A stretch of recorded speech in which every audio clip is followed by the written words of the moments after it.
Unconditional faith. ஒரு குருவின் மகிமையை முழுவதுமாக அனுபவிக்கணும் அப்படின்னு ஆசைப்பட்டால் அந்த குருவை முழுமையாக நம்ப வேண்டும். ஏன்னா ஒரு குரு என்பவர் இறைவனின் அம்சமாவார். இறைவனை எப்படி நம்ம முழுமையாக நம்பணுமோ அதே மாதிரி குருவையுமே முழுசாக நம்பணும். நாம் கடவுளையே முழுசாக நம்புறதில்ல, அப்பப்போ கடவுளை கூட மாற்றிக்கிறோம். அப்போ குரு எங்கேருந்து நம்ம முழுசாக நம்ப போகிறோம்? எல்லா காலங்களிலும்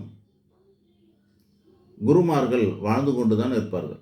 இந்த உலகத்தில் நவகோடி சித்தர்கள் வாழ்ந்து கொண்டு இருக்கிறார்கள். குருமார்களும் எல்லா காலத்திலும் வாழ்ந்து கொண்டு தான் இருப்பார். ஆனால் யார் குரு அப்படிங்கிறத நாம் தான் உணர்றதே கிடையாது. அந்த குருவை நம்ம உணர்றதில்லை. யார் நம்மளோட குரு யாருங்கிறது கூட நம்ம உணர்றதே இல்லை. ஏன்னா எவரையுமே நம்ம நம்புவதும் இல்லை. காரணம் என்னென்னா, காலத்தையே நம்ம காரணம் காட்டி குறை சொல்வோம். காலம் கெட்டு போயிடுச்சுன்னு நம்ப மறுக்கிறோம். உண்மையில் என்ன அர்த்தம்னா, காலங்கள் என்றுமே கெடுவதில்லை, காலத்தை மனிதனே கெடுக்கின்றான்.